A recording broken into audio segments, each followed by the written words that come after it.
moins que puisse dire Aristote. Et toute la philosophie, il n'est rien d'égal au tabac. C'est la passion des honnêtes gens, et qui vit sans tabac n'est pas digne de vie. Non seulement il réjouit et purge les cerveaux humains, mais encore il instruit les âmes à la vertu, et l'on apprend avec lui à devenir honnête homme. Ne voyez-vous pas bien dès qu'on en prend, de quelle manière obligeante on en use avec tout le monde? Et comme on est ravi d'en donner à droite et à gauche, partout où l'on se trouve, on n'attend pas même que l'on en demande. Et l'on court au-devant du souhait des gens, tant il est vrai que le tabac inspire des sentiments d'honneur et de vertu à tous ceux qui en prennent.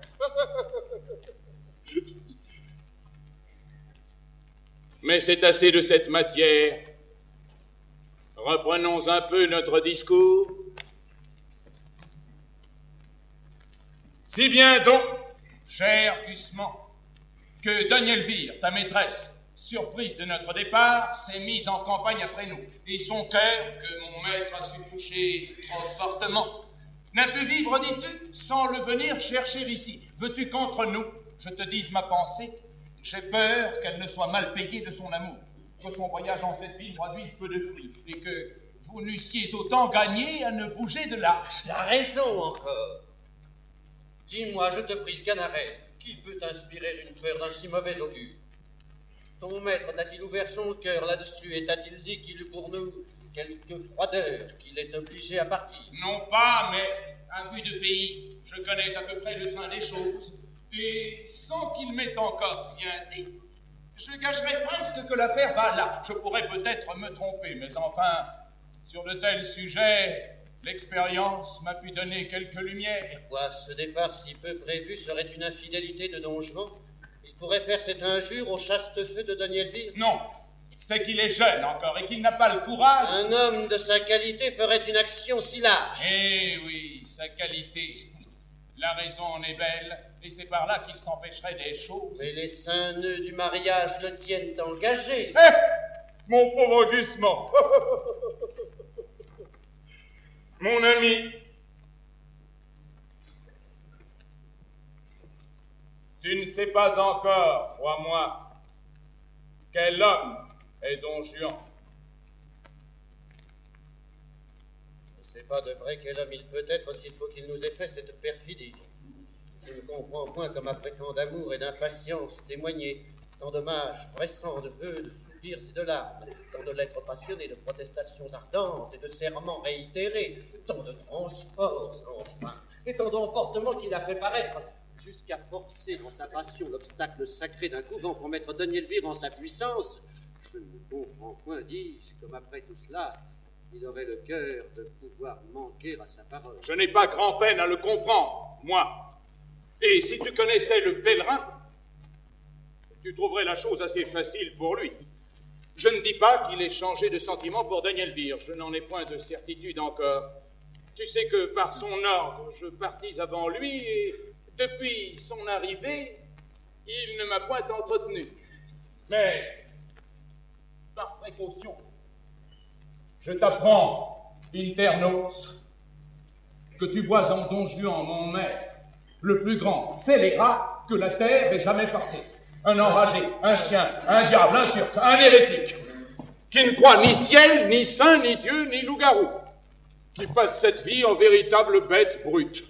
Un pourceau des piqûres, un vrai sardanapale qui ferme l'oreille à toutes les remontrances chrétiennes qu'on lui peut faire, et traite de billevesées tout ce que nous croyons.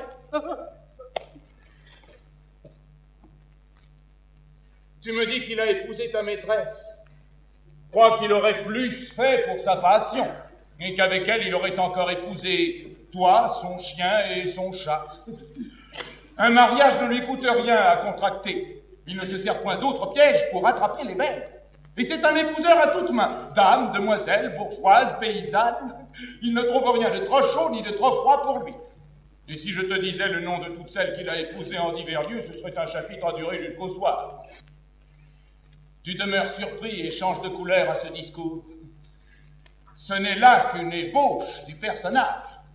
Et pour achever le portrait, il faudrait bien d'autres coups de pinceau. Suffit qu'il faut que le courroux du ciel l'accable quelques jours. Qu'il me vaudrait mieux d'être au diable que d'être à lui. Et qu'il me fait voir tant d'horreurs que je souhaiterais qu'il fût déjà... je ne sais où. Mais un grand seigneur méchant homme est une terrible chose. Il faut que je lui sois fidèle, en dépit que j'en ai. La crainte en moi fait l'office du zèle, bride mes sentiments, et me réduit d'applaudir bien souvent ce que mon âme déteste. Le voilà qui se vient promener dans ce palais, séparons-nous.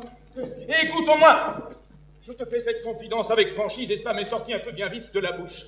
Mais s'il fallait qu'il en vînt quelque chose à ses oreilles, je dirais hautement que tu aurais menti.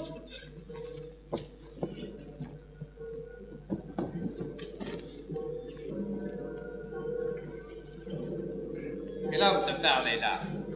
Il a bien l'air, ça me semble, du bon gusement de donner à Elvire. C'est quelque chose aussi, à peu près de cela. Ouais, c'est lui. Lui-même. Et depuis quand est-il dans cette ville? D'hier au soir. Quel sujet l'amène? Je crois que vous jugez assez ce qui le peut inquiéter. Notre départ, sans doute. Le bonhomme en était tout mortifié, il m'en demandait le sujet. Et quelle réponse as-tu faite? Et que vous ne m'en aviez rien dit. Mais encore, quelle est ta pensée là-dessus? Que t'imagines-tu de cette affaire? Moi, je crois, sans vous faire tort, que vous avez quelque nouvel amour en tête. Tu le crois? Oui. Ma foi, tu ne te trompes pas, et je dois t'avouer que notre objet a chassé Elvire de ma pensée. Mais mon Dieu, je sais mon don Juan sur le bout du doigt, et connais votre cœur pour le plus grand coureur du monde. Il se plaît à se promener de liens en liens, et n'aime guère à demeurer en place. Et ne trouves-tu pas, dis-moi, que j'ai raison dans le jet de la sorte? Et monsieur... Toi pas? Assurément que vous avez raison. Puisque vous le voulez, on ne peut aller là contre. Mais si vous ne le vouliez pas, ce serait peut-être une autre affaire. Eh bien, je te donne la liberté de parler et de me dire tes sentiments. En ce cas, monsieur, je vous avouerai franchement que je n'approuve point votre méthode, et que je trouve fort vilain d'aimer de tous côtés, comme vous faites. Toi, tu veux qu'on se lie à demeurer au premier objet qui nous prend, qu'on renonce au monde pour lui, et qu'on n'ait plus Dieu pour personne. La belle chose de vouloir se piquer dans un faux honneur d'être fidèle, de s'ensevelir pour toujours dans une passion, et d'être mort dès sa jeunesse à toutes les autres beautés qui nous peuvent frapper les yeux. Non, la constance n'est bonne que pour des ridicules. Toutes les belles ont droit de nous charmer. Et l'avantage d'être rencontré la première ne doit point dérober aux autres les justes prétentions qu'elles ont toutes sur nos cœurs. Pour moi, la beauté me ravit partout où je la trouve, et je cède facilement à cette douce violence dont elle nous entraîne. J'ai beau être engagé, l'amour que j'ai pour une belle n'engage point mon âme à faire injustice aux autres. Je conserve des yeux pour voir le mérite de toutes, et rends à chacune les hommages et les tributs où la nature nous oblige. Quoi qu'il en soit, je ne puis refuser mon cœur à tout ce que je vois d'aimable, et dès qu'un beau visage me le demande, si j'en avais 10 000, je les donnerais tous. Les inclinations naissantes, après tout, ont des charmes inexplicables, et tout le plaisir de l'amour est dans le changement.